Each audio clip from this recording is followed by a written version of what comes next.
যেহেতু আমাৰ অপটিক্সৰ দুটা প্ৰেক্টিকেল আছে এতিয়া অলৰেডি আমি ক্লাছ লেবৰ এক্সপেৰিমেণ্টটো দেখালোঁ এতিয়া আমি 2 নম্বৰ প্ৰেক্টিকেলটো ফালে গতি কৰিছোঁ অপটিক্সৰ 2 নম্বৰটো আছে find out the refractive index of A glass prism তে গ্লাছ প্ৰিজমৰ আমি ৰিফ্ৰেক্টিভ ইনডেক্স আৰু মিনিমাম ডেভিয়েশ্যনটো প্লট কৰিব লাগে এইম অফ দ্য এক্সপেৰিমেণ্টটো সকলোৱে জানাই ইয়াত লিখাই আছে এপাৰেটাছ কি লাগে এতিয়া যিখিনি ল'লোঁ এপাৰেটাছ সেইখিনি আমি ল'ব লাগিব খালি আমি অথনি গ্লাছ লেব লৈছিলোঁ এতিয়া এটা এন ইকুইলেটেল গ্লাছ প্ৰিজম এটা ল'ম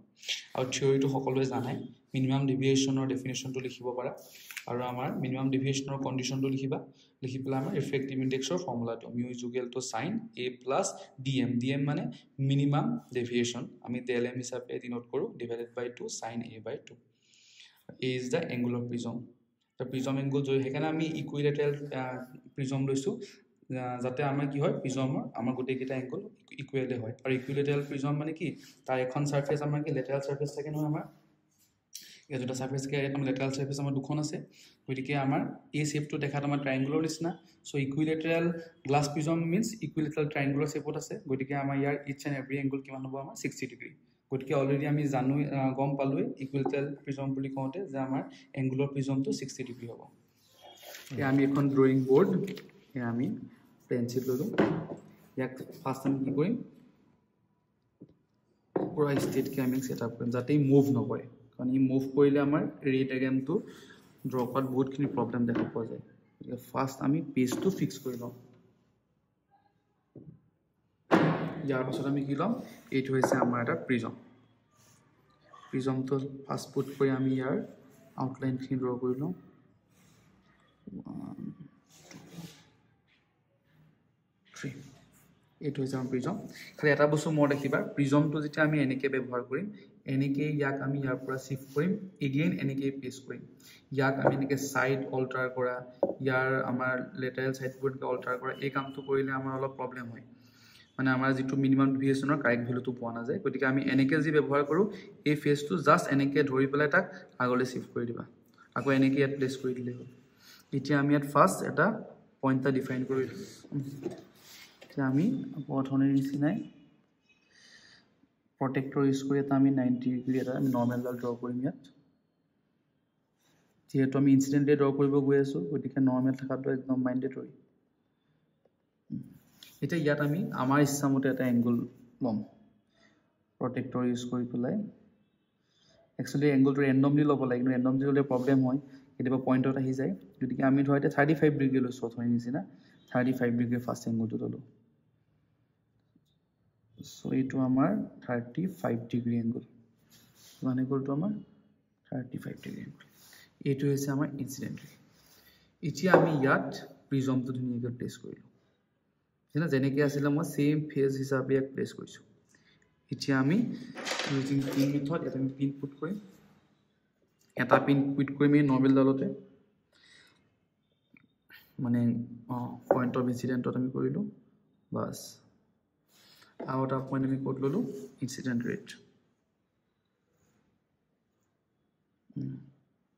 এই দুটা एक्चुअली কি হয় আমি পুটিছো পিন কিন্তু एक्चुअली এটা ইনসিডেন্ট রেট এতিয়া আমি ইয়াৰ এখন অল্টাৰ ফেজ ৰেটটো এপিন্ডি ঘুমাই প্লে এপিন্ডি ওলাব গতিকে আমি চাব লাগিব সেকেন্ড ফেজ কোন দি যে एक्चुअली আমাৰ ইমাজিন ৰেটটো আমি কোড দেখাম আমি এটো ফেজৰ পৰা চাম এতিয়া চাবা আমি ফাৰ্স্ট যেটা সাম ৰ্যান্ডমলি দেখিম যে এই দুইটা পিন আমাৰ কি কোলিনিয়াৰ হৈ থকা নাই ডিফাৰেন্ট পজিশনত আছে ইহতক আমি ফাৰ্স্ট কোলিনিয়াৰ কৰিব লাগে সো কোলিনিয়াৰ কাৰণে সোৱা আমি ধুনীয়াকৈ মিলাই লৈছো যে এইটো এটা আমাৰ কোলিনিয়াৰ পইণ্ট ঠিক আছে আমি আৰু এটা পিন পুট কৰিম যেহেতু আমি ৰেটটো ড্ৰ কৰিব লাগিব এতিয়া শুন দেখাত কেনেকুৱা লাগিছে যে আমাৰ চাৰিটা পিন কোলিনিয়াৰ হৈ আছে মানে একটা সিঙ্গল পিন টাইপ লাগিছে দ্যাট মিন্স সিঙ্গল ৰে আৰু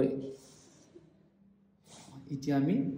জাস্ট এই প্ৰিজমটো যেনেকৈ এই পিন কেটা আমি উঠাম প্ৰিজমটো যেনেকৈ আছিল তেনেকৈ আগলৈ শিফট কৰি এতিয়া যি দুটা পিন পুট কৰিলো এই পিনৰ পজিশন কেটা আমি মাৰ্ক কৰিম এই দুটা পিনও আমি ৰিমুভ কৰিম কৰি পেলাই এতিয়া চোৱা আমি স্কেলৰ হেল্পত পিন কেটা আমি এটাচ কৰিম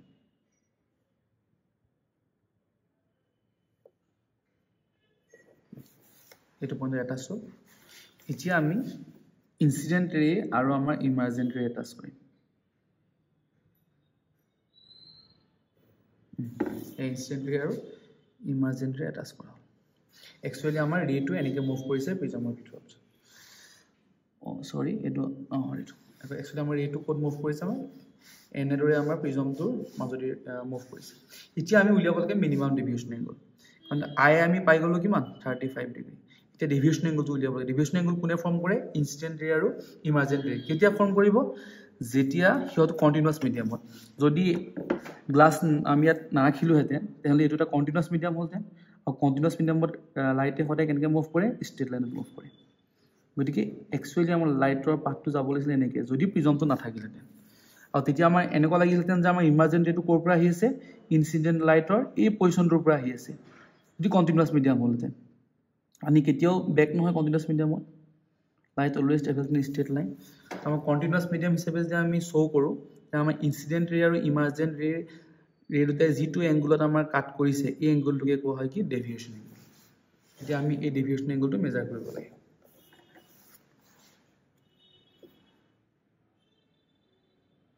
যিটো পইণ্টত খালি প্ৰটেক্টৰ ইউজ কৰোতে খুব মাইন্ড কৰিবা যে যিটো পইণ্টত কাট কৰিছে আমি সেই পইণ্টতে প্ৰটেক্টৰটো ৰাখিম ৰেডাৰ এনেকৈ কৈছে মানে এইখিনিত কৈছে এটা চচোন ইয়াৰ পৰা আমি ষ্টাৰ্ট কৰিম 10 20 30 40 45 46 47 তুমি দেল কিমান বলো আমি 47 ডিগ্ৰী এনেদৰে আমি মিনিমাম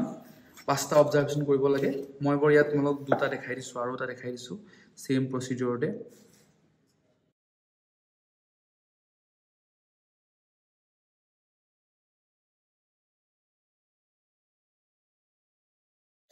এতিয়া সোয়া ইয়াত অথনি আমি 35 ললো এটা আমি এংগলটো ইনক্ৰিজ কৰিম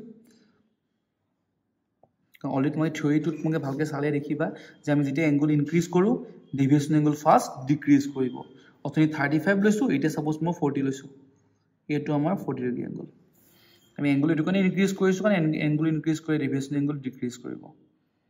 আৰু এনেকুৱা এটা পইণ্ট পাম ডেভিয়েশন এংগল এগেইন ইনক্ৰিজ কৰে যিটো পইণ্টৰ পৰা ডেভিয়েশন এংগল ইনক্ৰিজ কৰিব সেইটোকে আমি কি বুলি কওঁ মিনিমাম ডেভিয়েশন এংগল সো ইয়াত আমি কিমান পাই গলো এটো 40 ডিগ্ৰী ড্ৰ কৰিছো ইয়াত আমি সেম আগৰ নিচিনা সেম প্ৰসিডিউৰ কৰিম ইয়াত এটা ইনপুট কৰিলো এগেইন ইয়াত এটা ইনপুট কৰিলো যেনেকৈ আছে তেনেকৈ আমি সেটআপ কৰিলো জাস্ট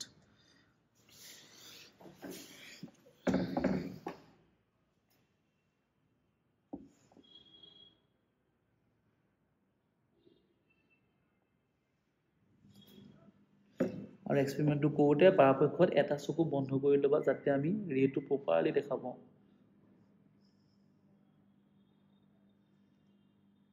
কি চাবা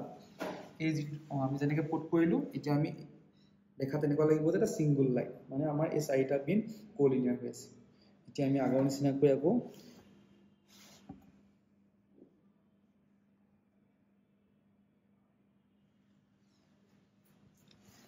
আমি to remove করি pin কেটা উঠাম এডট কিটা আমি মার্ক করি again with the help of scale আমি এটা কানেক্ট করিলো এটা হইছে আমার ইমার্জেন্ট রে এইটো হইছে আমার রিফ্লেক্টেড রে এটা আমার রিফ্লেক্টেড রে এটা সোয়া কন্টিনিউয়াস মিডিয়াম হলে ইয়াক বাইরে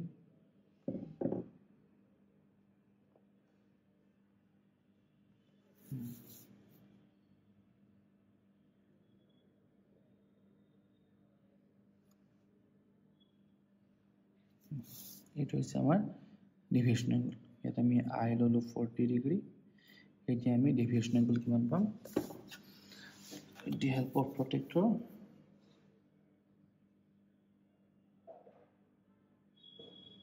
আমি সোয়াইতে কিমান লৈছো with the help of protector লৈছো আমি যদি ইয়াৰ পৰা লব লাগিব আমি 10 20 30 40 41 42 almost 42 হৈছে সো কিমান লিখিম এটো 42 ডিগ্ৰী দেখিছা আমি যেতিয়া ইনসিডেন্ট এঙ্গল ইনক্ৰিজ কৰিছো 35 বা 40 ডেভিয়েশন এঙ্গল ডিক্ৰিজ কৰিলে 47 পৰা 42 এনেদৰে আমি চোৱা ইয়াত মিনিমাম আমি 5টা অবজাৰভেশ্যন লৈছোঁ এই ভ্যালুখিনি আমি ৰেণ্ডমলি লৈছোঁ হা তোমালোকে কৰোঁতে কপিত দেখিবা সো আমি যেতিয়া এংগল অফ ইনসিডেন্টটো ইনক্ৰিজ কৰি গৈ আছোঁ 35 40 45 50 55 দেখিছা ডেভিয়েশ্যন এংগল ফাৰ্ষ্ট ডিক্ৰিজ কৰিছে 47 40 38 এগেইন ইনক্ৰিজ কৰিছে 43 46 সো G2 পইণ্টৰ পৰা আমাৰ ডেভিয়েশ্যন এংগলটো ইনক্ৰিজ কৰিব হ'লে এই পইণ্টটোকে আমি কি বুলি কোৱা হয় মিনিমাম ডেভিয়েশ্যন এংগল সো আমি ইয়াত কিমান লিখিম আমাৰ মিনিমাম ডেভিয়েশ্যন এংগল 38 ডিগ্ৰী G2 পইণ্টৰ পৰা ইনক্ৰিজ কৰে কেতিয়াবা কিছু ক্ষেত্ৰত দেখা পোৱা যায় যদি তোমালোকৰ এটো 43 হ'ল তা 46 হ'ব লাগে ধৰা এগেইন 40 হৈ গ'ল তে তোমালোকে আকৌ অবজাৰভেশ্যনটো কৰিবা কাৰণ আকৌ ডিক্ৰিজ কৰিব নোৱাৰে কাৰণ ইনসিডেন্ট এংগল যেতিয়া ইনক্ৰিজ কৰিব আফটাৰ অবটেইনিং দা মিনিমাম ডেভিয়েশ্যন কন্ডিশন হি তোমাৰ ডেভিয়েশ্যন এংগলটো এগেইন ইনক্ৰিজেই কৰিব লাগিব সেই বস্তুটো মন কৰিবা খালি আৰু আমাৰ এটো আছিল এংগল অফ প্ৰিজম যেহেতু আমি ইকুইলেটাৰেল প্ৰিজম লৈছো সো এংগল অফ আমাৰ প্ৰিজম সদায় কিমান হ'ব লাগিব 60 ডিগ্ৰী ভ্যালুয়েশন কি পুট কৰিবা আমাৰ আনসাৰটো পাই যাম তাত প্লটিং দা গ্ৰাফৰ মতে আহিব ক্যালকুলেশন ৰিজাল্ট প্ৰিক্লুশন এই গোটেই পইণ্ট কিটা ইনক্লুডেড থাকিব লাগিব এতিয়া আমি গ্ৰাফলৈ আহিছো গ্ৰাফটো আমি প্লট কৰিব লাগে ইনসিডেন্ট এংগল আৰু ডেভিয়েশ্যন এংগলৰ মাজত ঠিক আছে এতিয়া চোৱা আমি যেহেতু জানো আমি এনেকৈ 5টা পইণ্ট ডিফাইন কৰিলো 1 2 3 4 5 এই গোটেই পইণ্ট কিটা আমি ফ্ৰী হ্যান্ড অ্যাটাচ কৰিম That means a point of দেখিছানে angle of incident increase কৰি আছে deviation decrease কৰিছে again increase কৰিছে মানে আমাৰ যেটো গ্ৰাফ হ'ব লাগিব u shape ৰ গ্ৰাফ হ'ব লাগিব যদি গ্ৰাফটো আমাৰ u shape নহৈ পেলাই যদি আমাৰ এনেকুৱা shape ৰ গ্ৰাফ হলে গম পাবা তোমাৰ এক্সপেৰিমেন্টটো ৰং হৈছে তো ইয়াত আমি এই জি পইণ্টটো পাইছো এই পইণ্টৰ ৰেসপেক্টিভ পইণ্টটো আমি ল'ব লাগিব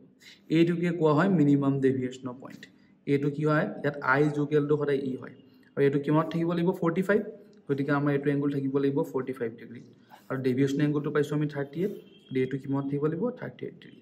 এইটো হৈছে আমাৰ মিনিমাম ডেভিয়েশ্যন এংগল